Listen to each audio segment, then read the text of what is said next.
Hello everyone, आप सबका स्वागत है एक और इंटरेस्टिंग पॉडकास्ट में which is about parenting and education.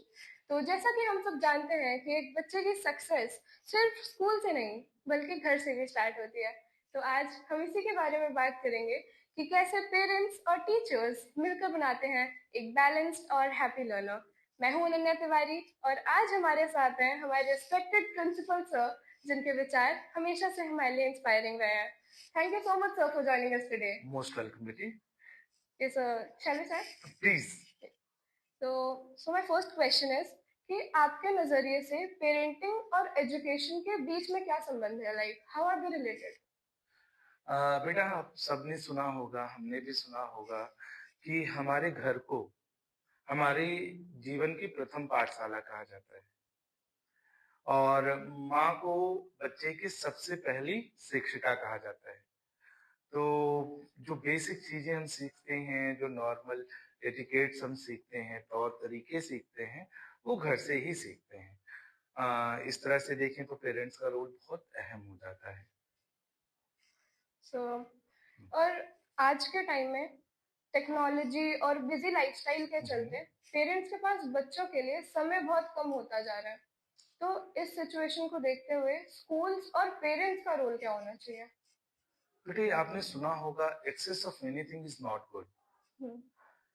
Technology आई थी, मतलब कहते हैं ना, necessity is mother of all invention. Technology आई क्यों? हमारी व्यस्तता को कम करने के लिए, हमारे काम को आसान बनाने के लिए। परंतु इसके विपरीत हो क्या रहा है? आप देख सकते हैं घर में मम्मियां, इनफैक्ट पेरेंट्स भी डाइनिंग टेबल पे भी they are occupied in phones. Phone में व्यस्त हैं। बच्चा देख के क्या सीख रहा है कि नहीं भाई, मम्मी के पास टाइम नहीं है, फोन पे इंपॉर्टेंट काम कर रहे हैं, पापा के पास टाइम नहीं है, फोन पे इंपॉर्टेंट काम कर रहे हैं। तो बच्चा भी सीख रहा है, नहीं नहीं, phone is most important in life. Technology becomes most important part of their life. ये बच्चा सीख रहा है, लेकिन टेक्नोलॉजी का ऑप्टिमम यूज अपने जीवन की व्यस्तता को कम करने के लिए कैसे करना है, ये सीखना और सिखाना दोनों ही महत्वपूर्ण हिस्सा है और पेरेंट्स इसमें एक बहुत महत्वपूर्ण रोल प्ले कर सकते हैं। Sir agreed. अच्छा, कुछ कुछ पेरेंट्स होते हैं जो अपने बच्चों को पूरी फ्रीडम दे देते हैं और ऑन द अदर हैंड ऐसे पेरेंट्स भी हैं जो हर छोटी से छोटी चीज में भी इंटरफेयर करते हैं। बिल्कुल। तो इन दोनों एक्सट्रीम्स के क्या ड्रॉबैक्स हो सकते हैं? फिर से मैं वही बात रिपीट करूंगा, excess of anything is not good.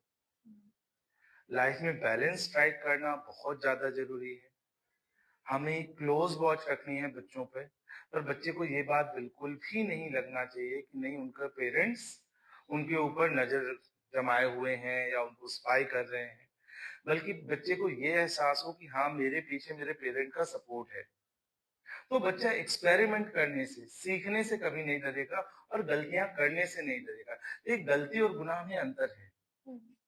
हम कुछ सीख रहे हों और उसके प्रयास में हम फेल हो जाएं, ये हमारी गलती हो सकती है।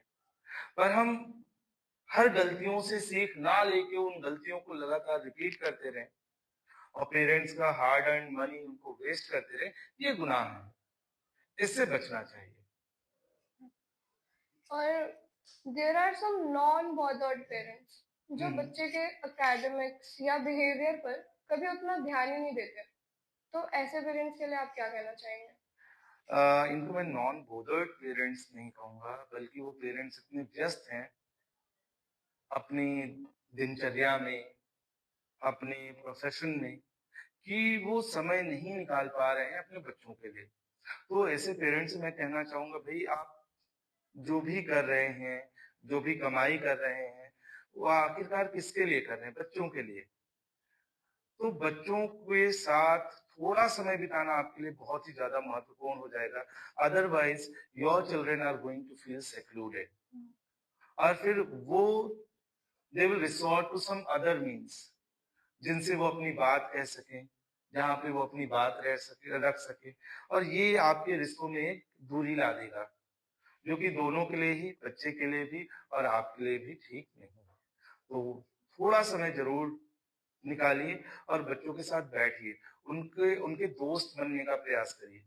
बातें करिए, दिन कैसा रहा, क्या अच्छा हुआ, क्या बुरा हुआ। उनके साथ अपने सुझाव शेयर करिए, अपने एक्सपीरियंसेस शेयर करिए। काफी कुछ सीखेंगे बच्चे आपसे भी। And so we also have excessively bothered parents जो बच्चे के हर रिपोर्ट कार्ड, हर टेस्ट, हर एक्टिविटी में ओवर इन्वॉल्व रहते हैं। तो एट सम पॉइंट क्या ये कभी प्रॉब्लम बन सकता है? बिल्कुल प्रॉब्लम बनेगा। देखिए, मार्क्स कभी भी बच्चे का मतलब ट्रू पोटेंशियल असेसमेंट नहीं कर सकता। मार्क्स को हम मार्क्स की तरह लें, एक्सेप्ट करें और समझाएं। कोशिश करना चाहिए कि प्रॉब्लम को डायग्नोज करें।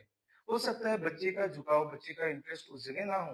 अब तो सीबीएसई भी बहुत सारे तरीके से प्रयास कर रही है कि बच्चे के अंदर जो छुपी हुई प्रतिभा है उसको बाहर निकाली जाए। पेरेंट्स को भी यही प्रयास करना है कि बच्चे के अंदर क्या प्रतिभा छुपी हुई है उसको बाहर निकाले और उसको विकसित करने का प्रयास करें, और साथ ही साथ बच्चे के मनोबल को आगे बढ़ाए। So moving on to the last question, आज के पेरेंट्स के लिए एक इम्पोर्टेंट पेरेंटिंग टिप क्या होनी चाहिए? सबसे महत्वपूर्ण है हम अपने बच्चे को अच्छे से जानें, बच्चे के साथ समय बिताएं और उसको निरंतर मोटिवेट करते रहें कि बच्चा आगे जरूर बढ़ेगा। आज नंबर कम है तो कल अच्छे हो जाएंगे, आज कम अच्छा परफॉर्म कर रहा है तो बहुत अच्छा परफॉर्म करेगा। So that's it for today. एक बात और कहना चाहूंगा, पेरेंट्स, विद्यालय और बच्चे तीनों के बीच एक उचित सामंजस्य का होना बहुत आवश्यक है।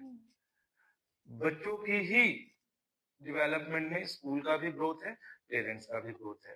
तो ये बात बच्चों को भी समझनी पड़ेगी, पेरेंट्स को समझनी पड़ेगी और हम विद्यालय को भी समझनी पड़ेगी। Okay, so that's it for today. Thank you so much, sir. It was truly enlightening. And you want to say something? Thank you, Ananya. It was an important topic and you took it up. Thank you so much.